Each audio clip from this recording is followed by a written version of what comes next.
All right, guys, if you or anyone that you know has a square shower, you absolutely suck.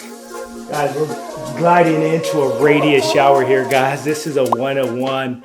And guys, let me tell you, we got 12 feet from top to bottom. We got our float strips going in. We got Luis in full motion.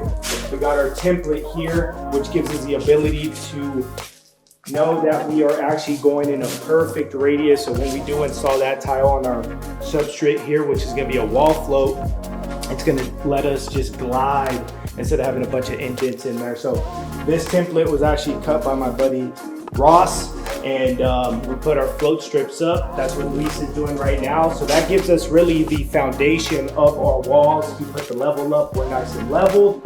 Then we butt it up against with our template here. The full radius, we even got this little pony wall already dialed in, utilizing the wall mud here. We're in full motion, guys. This is a 101. We are excited to get this done. We'll be installing a marble tile throughout the enclosure from top to bottom, and then we're gonna do a hexagon marble tile on the shower pan here. Shower pan's already been waterproofed. Then we dry packed it already. And then after that, we put aqua bar, lath, and then we're gliding into our float strips here. Because we had a solid substrate on the back, we're not really needing to scratch because of our float. Our float isn't too thick. So therefore, we're already kicking off our wall strips here. And again, that just gives us the foundation of knowing exactly the radius of it and also letting us know that we're level. So once this kind of cures and dries up, then what we're gonna do, we're gonna utilize that same concept, which is a wall float for mud, and we're gonna fill in the gaps. Just as what Luis is doing right here.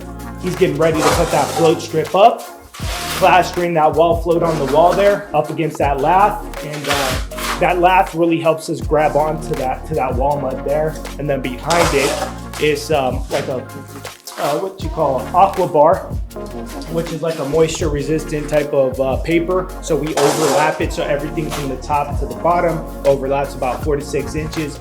And so any moisture that would ever get back there just kind of trickles down into the shower pan, and then boom, goes straight into that drain. So we don't want any water buildup inside of this shower. We've got 1, 2, 3, 4, 5 shower heads in this huge radius shower. We got about, I don't know, 3, 6, 7 valves to control all that water. So we're going to be utilizing a 5-inch drain here throughout. It's already pre-sloped, ready to rock and roll. But this is a 1-to-1, guys. This is not something you typically see.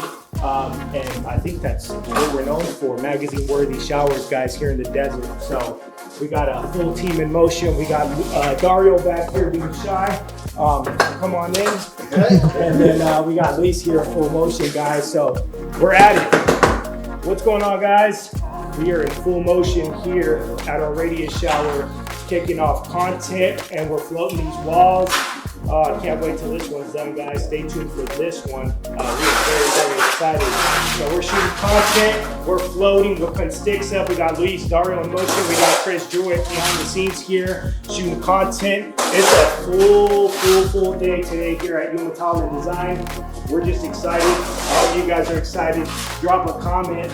Let me know what you guys think and if you guys are ready for this.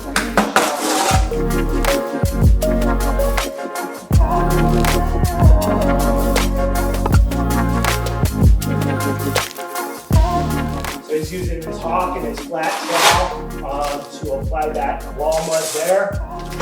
Getting it nice and caked up against that wall. Once he's done, he's gonna stick on this wood float strip here.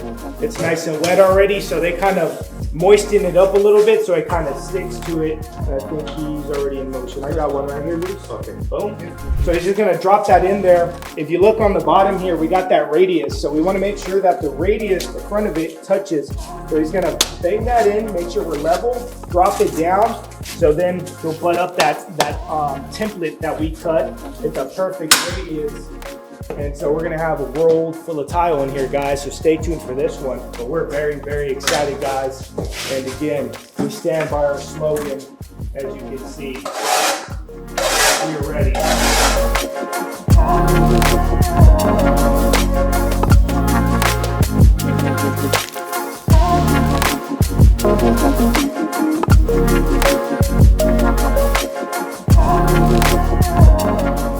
Those are just standard, what are they, like a 1/4 inch, 3/8, not even, yeah, like a 1/4. Those come like that. So our gauge is gonna be based off of our valves here. So we're basing our gauge of our wall float based off our valves, but also at the same time our radius. So the wall mud is really how we build it out to whatever we need it to. Exactly.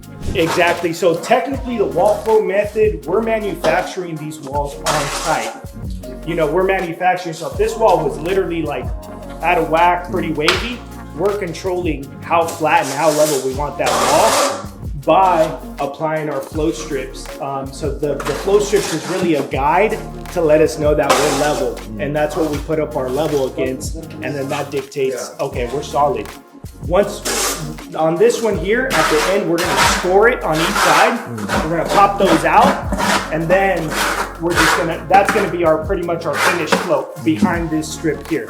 Pop those off, and then when we're done, we fill that in. It'll be like a 1/4 inch gap. You'll see those throughout. Once this is all cured, we'll fill in that little gap, and then just to make sure that we're just rolling.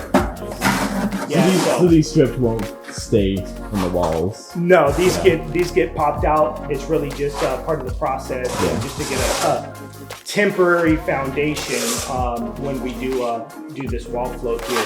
Cool. Yeah, so just look at this kind of like a glazed donut when it's done, or even a chocolate donut just based off of the color tones here. It's gonna be a nice, perfect donut here. You know, and lunch is all right around the corner, guys. So we're talking donut, baby. And we got 2 shampoo niches on this side. So these are tucked in, pretty cool. A lot of people like, I think in this case, it only worked out really to tuck it inside the pony wall is what they call it. Just based off of, we got a solid wall back there. There's really nowhere to cut into. It's our exterior wall, there's just nothing to go into. So in this case, we got a radius pony wall with our shampoo niches tucked in there. So they got some spaces to put in their shampoo bottles, soaps, whatever they want to utilize it for. And it just gives them the ability to showcase the artwork here on the back without having any shampoo bottles back there. Some people are okay with that, some people aren't.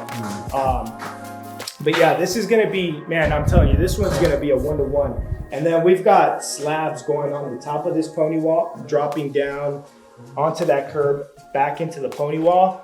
And then the sides here, we're probably gonna do tile. Same thing on the windows, what they call a window seal.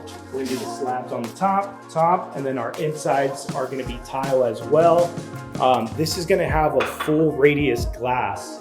So from top to bottom, they'll probably have a little space at the top here at the door, but this is gonna be a full radius glass that not a lot of glass companies really do. Honestly, it's going to be a needle in a haystack trying to find it, but the Straight Edge construction team sourced that out, and but that's what I think makes these type of projects very exciting.